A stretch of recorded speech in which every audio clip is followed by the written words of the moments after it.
Assalamualaikum warahmatullahi wabarakatuh kepada rakan-rakan sekalian. Okay, nama saya Muhammad Dan Syikuan bin Syarul Jamal, nombor matrik 068916. Okay, pada hari ini kumpulan kami akan membentangkan tajuk hubungan insaniah. Okay, dan saya akan membincangkan tajuk kecil, iaitu kekurangan dalam adab berinteraksi dengan jiran. Okay, apakah faktor kurangnya adab kita berinteraksi dengan jiran ni? Antaranya adalah kurang bertegur sapa dengan jiran. Disebabkan oleh apa? Kesibukan dengan kerja masing-masing. Jadi, dengan kesibukan kerja masing-masing tu, kita tidak dapat mengenali jiran kita dengan lebih mendalam. Okey. Seterusnya adalah timbul rasa dengki dengan jiran. Kerana apa? Jiran kita memiliki harta yang lebih mewah. Contohnya, jiran A dia ada kereta yang lebih besar dan jiran B tak ada kereta langsung pun. Dan jiran B tu dia mula timbul rasa sifat dengki dan mulanya nak merosakkan harta benda jiran A sehingga menyebabkan kerosakan yang teruk. Okey, sifat ini tidak perlu ada di dalam diri seseorang, kerana Rasulullah SAW pernah bersabda, jauhilah oleh kalian sifat dengki, kerana sesungguhnya sifat dengki itu dapat menghabiskan amal-amal kebaikan sebagaimana api dapat menghabiskan kayu bakar. Itu tidak perlu berada di dalam diri seseorang, sifat dengki itu. Okey, seterusnya berasa angkuh dengan jiran dengan kehebatan yang dimiliki, seperti pangkat. Contoh macam contoh macam jiran A ni, dia pangkat dia tinggi, dia macam CEO lah katakan. Jiran B ni dia biasa je kerja petani macam tu je. Dan jiran A ni mula sedengki dengan kehebatan dia sebab dia tahu aku CEO kan, kau petani. Okey, benda itu yang tidak perlu berada di dalam diri seseorang. Okey, kerana dalam surah Luqman, Bismillahirrahmanirrahim, wala tusa'ir qaddaka linnasi wala tamshi fil ardi maraha innallaha la yuhibbu kulla mukhtalin fakhur. Sadaqallahul azim. Maksudnya, dan janganlah kamu memalingkan wajah dari manusia kerana sombong, dan janganlah berjalan di bumi dengan angkuh. Sesungguhnya Allah tidak menyukai orang-orang yang sombong dan membangga diri. Surah Luqman ayat 18. Seterusnya, akhir sekali, menghina jiran dengan kata-kata yang kesat sehingga boleh menimbulkan pergaduhan. Ini sifat ini perlu kita jauhi, kerana tidak elok kita bergaduh dengan jiran, kerana apabila kita menghadapi kesusahan, jiranlah yang dapat membantu kita. Okey.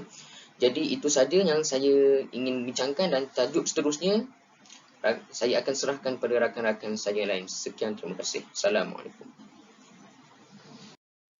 Assalamualaikum warahmatullahi wabarakatuh. Nama saya Ahmad Firdaus bin Muhammad Zulkarnain. Nombor matrik saya 069686. Jadi saya akan membentangkan tentang kekurangan dalam adab berinteraksi dengan pemimpin. Jadi yang pertamanya, jarang berbual dengan pemimpin.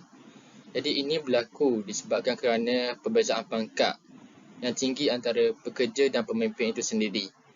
Jadi sudah tentu pekerja itu akan merasa rendah diri dan segan untuk berbual.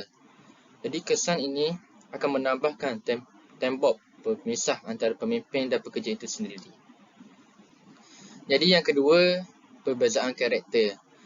Jadi dalam satu kepimpinan sudah pasti memiliki pekerja yang mempunyai pelbagai karakter, antaranya introvert dan extrovert. Jadi selain itu, ada juga yang mudah sensitif dan ada juga yang sering memeriahkan suasana. Jadi perbezaan ini menjadi sumber masalah komunikasi dalam kepimpinan kerana sukar mencapai titik persamaan. Jadi yang ketiga, tidak diberikan ruang untuk memberi pendapat. Jadi seseorang pekerja akan menjadi kurang terbuka disebabkan tidak diberikan kesempatan untuk mengeluarkan idea-idea, pendapat-pendapat kritikan dan saranan.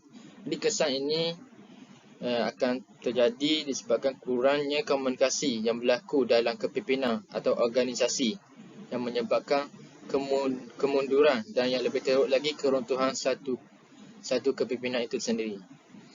Yang terakhir, tidak menyukai pemimpin. Perkara ini sentiasa berlaku dalam mana-mana kepimpinan yang wujud. Hal ini disebabkan banyak sebab lah. Antaranya pemimpin yang dipilih itu mempunyai perangai yang tidak disukai oleh pekerja-pekerja dan ahli-ahli dalam satu kepimpinan. Selain itu, ada juga pemimpin yang tidak bertanggungjawab, di mana pemimpin itu melepaskan tanggungjawab dan kerja-kerja atau bebanang kepada ahli-ahli mereka.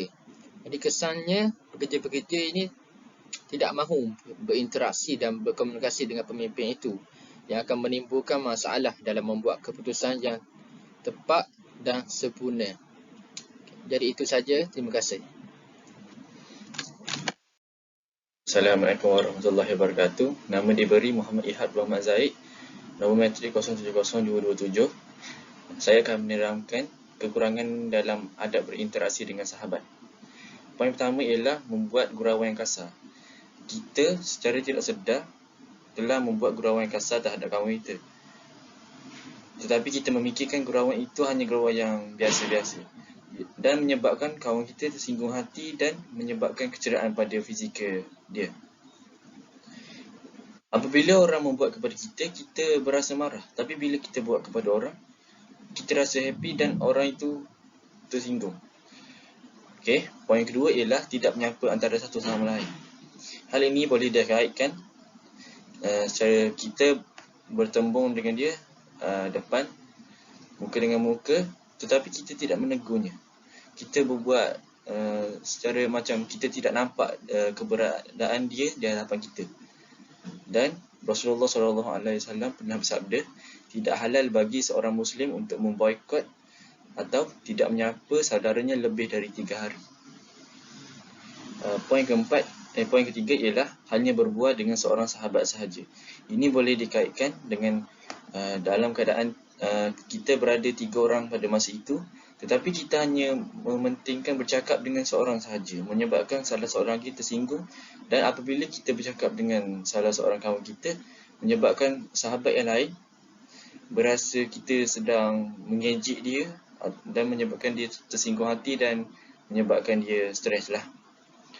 Dan poin terakhir ialah berbual dengan bahasa yang kesat. Ini boleh dikaitkan pada masa kini lah.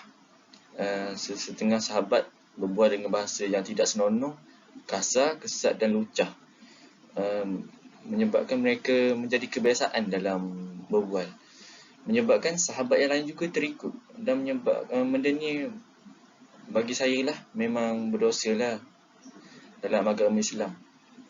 Sebab ini bukan ajaran agama Islam, berlandaskan agama Islam sendirilah.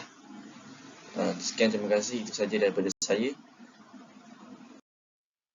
Terima kasih kepada saudara Ihab. Nama saya Norman Hakim bin Saiful Anwar, nombor matrik 069781. Pada hari ini, saya akan bentangkan tentang kekurangan dalam adab berinteraksi dengan guru. Poin pertama ialah pelajaran. Pada hari ini, kita dapat melihat setengah pelajar tidak menyiapkan kerja sekolah mereka, sedangkan itu telah menjadi tanggungjawab sebagai seorang insan yang bernama pelajar untuk menyiapkan kerja sekolah. Selain itu juga, ada pelajar yang tidak fokus semasa dalam kelas. Mereka sibuk dengan khayalan mereka sehingga mereka lupa untuk memberikan fokus mereka terhadap pengajaran yang diberikan oleh guru. Selain itu juga, ada setengah pelajar yang tidak mahu atau enggan melibatkan diri dalam aktiviti-aktiviti yang dijalankan oleh pihak sekolah. Sesungguhnya, aktiviti-aktiviti yang dijalankan pihak sekolah adalah semata-mata untuk kepentingan kepada pelajar juga, untuk menjadikan pelajar itu lebih berdisiplin dan bertanggungjawab. Poin kedua ialah komunikasi. Pelajar pada hari ini kita dapat melihat mereka tidak menjaga adab pergaulan dengan guru. Ada adab yang sepatutnya pelajar perlu ada apabila bergaul dengan guru, sekarang ini semakin lemah kita dapat melihat. Selain itu juga, pelajar-pelajar juga berkata kasar dengan guru mereka apabila dimarahi oleh guru, serta mereka turut mengherdik dan meninggi suara dengan guru-guru mereka. Sesungguhnya itu bukan satu adab yang tidak sepatutnya perlu ada dalam diri pelajar, kerana guru adalah orang yang telah memberikan ilmu kepada kita. Kita perlulah berterima kasih kepada mereka. Poin ketiga ialah akhlak. Akhlak dalam diri pelajar pada hari ini sangatlah lemah. Kita dapat melihat apabila setengah pelajar, apabila mereka bertemu dengan guru mereka, mereka tidak memberi salam, Assalamualaikum. Sedangkan perkara itu dituntut dalam Islam. Dan maksud Assalamualaikum itu sendiri mendoakan kesejahteraan, iaitu salam sejahtera ke atas kamu. Jadi apabila kita tidak membuat perkara tersebut, itu menunjukkan bahawa akhlak dalam diri kita sangatlah lemah. Seterusnya adalah menarik muka apabila dimarahi. Guru tidak akan memarahi seorang pelajar sekiranya pelajar tersebut tidak melakukan kesilapan. Apabila pelajar tersebut melakukan kesilapan, maka telah menjadi satu tanggungjawab kepada guru untuk memarahi ataupun menegur pelajar tersebut supaya mereka insaf dan berubah. Sesungguhnya cikgu tersebut mahu melihat pelajar mereka menjadi seorang yang baik. Seterusnya ada juga pelajar yang mengumpat atau menyejek guru mereka di belakang. Itu satu perkara yang tidak sepatutnya perlu ada pada diri pelajar kerana perkara tersebut sangatlah ditentang dalam Islam. Poin keempat adalah ilmu. Pelajar-pelajar tidak mengamalkan ilmu yang diberikan oleh guru. Perkara tersebut telah berlaku, kita melihat pada zaman ini memang perkara itu perkara yang biasa.